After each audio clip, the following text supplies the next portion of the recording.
Bonjour. Bonjour. Je sais pas si le son va être bon par contre ça. Pardon? Je sais pas si le son va être bon. C'est pas grave, hein, ça sera à l'arrache. Donc pourquoi êtes-vous là? Pour défendre un peu tout le monde, déjà pour sauver la planète, pour justice sociale, justice écologique, on est là un peu pour tout, notamment le RIC aussi, avoir une nouvelle démocratie en France, des choses comme ça. Donc qu'est-ce qui vous marque le plus? Donc vous avez parlé d'écologie, vous avez parlé de justice sociale. Qu'est-ce que vous entendez? Excusez-moi, qu'est-ce que vous entendez par justice sociale? Une répartition des richesses qui est meilleure. Donc, par exemple, aujourd'hui, on a 3/4 du budget de l'État qui est consacré aux 1% des plus riches avec l'évasion fiscale, le CICE et les intérêts de la dette. Du coup, on a énormément d'argent et pourtant, on n'a jamais eu des gens aussi pauvres parce qu'au fur et à mesure, on a eu une augmentation des taxes et une baisse des impôts progressifs, ce qui fait que mécaniquement, une population qui devient de plus en plus pauvre et certains qui deviennent de plus en plus riches. Donc la justice sociale, elle est facile à faire.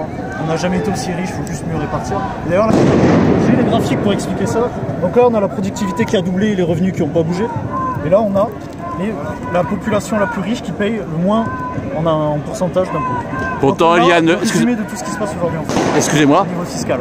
Il y a pourtant une lutte depuis de nombreuses années sur l'évasion fiscale, puisque les États ont besoin de beaucoup d'argent. Alors, pourquoi il n'y a pas de lutte? Il y a une réduction de 3000 postes et du coup une baisse des perquisitions liées à des injustices fiscales qui a baissé de 30% en France. Donc en gros on a des postes en moins, donc ils font l'inverse que se battre contre ça.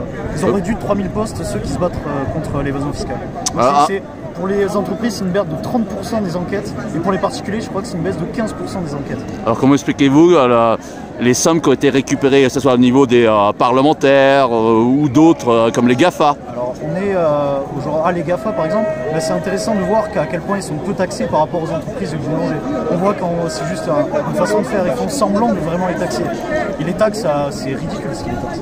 Du coup ça c'est un mauvais exemple. Et on a pour l'instant plus, je crois c'est 100 milliards d'évasion fiscale. C'est un tiers du budget de l'État, donc on se rend compte à quel point c'est les plus grands voleurs, c'est eux. C'est ceux qui sont en haut. Quelle mesure préconiseriez-vous pour que ces fameux GAFA payent davantage d'impôts? L'impôt à la source. Et aller chercher l'argent là où il est, l'impôt à la source. C'est assez simple, hein. En vrai, ça c'est très simple à faire. C'est juste qu'il y a une volonté politique qui n'est pas là. Je vous le dis, il y a une réduction de 3000 postes au niveau de ceux qui regardent les invasions fiscales.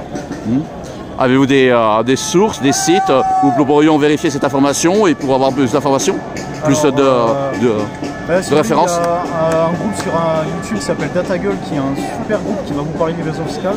C'est un groupe de chercheurs, il y en a qui sont du CNRS, qui récoltent les infos. Ils font des vidéos explicatives qui sont très bien et très bien sourcées. Généralement, il y a plus de 20 sources par vidéo qui sont citées. Donc c'est DataGull, ça s'appelle, je vous invite à tous regarder. Et si les gens regardaient, ça faisait une bonne, on va dire, éducation populaire et les gens se soulèveraient un peu plus facilement. De la vulgarisation Ouais, de la vulgarisation qui est exceptionnellement bien faite et elle permet vraiment une éducation populaire sur les trucs de société, voir l'arnaque qu'il y a au niveau des médias, le non-traitement des réels problèmes en fait. Souhaitez-vous ajouter autre chose? Qu'il faut changer aussi les médias, c'est très important. Les médias sont complices des violences policières, sont complices de ce monde qui va de plus en plus mal parce qu'ils ne font pas leur travail de contre-pouvoir. Quand on a par exemple Macron qui est capable de diffuser des fake news à longueur de temps et qui n'a pas un lever de bouclier, quand Macron est capable d'envoyer une perquisition chez des partis d'opposition ou à Mediapart sans raison valable et qu'il n'y a pas un lever de bouclier au niveau des médias, je ne comprends pas. Le fait que les médias soient des porte-parole des groupes de pression de ceux qui les payent n'est pas nouveau. C'était même c'est courant depuis le début. Du coup c'est quand même pas normal parce que pour parler de démocratie il faut normalement, déjà du pouvoir au peuple on en a pas, mais il faut aussi une information qui soit libre. Et là elle n'est pas libre. Pourtant il y a de plus en plus de médias alternatifs ou d'autres médias un peu plus institutionnels qui cherchent à se démarquer pour attirer votre attention. À se démarquer et ils ne sont pas encore assez mis en avant. Mais oui, ça, heureusement d'ailleurs, si c'était pas ça, on n'aurait pas su l'affaire Benalla, par exemple, avec Mediapart. Si DataGull n'existait pas, j'aurais jamais su pour les fiscales à quel point c'est nul.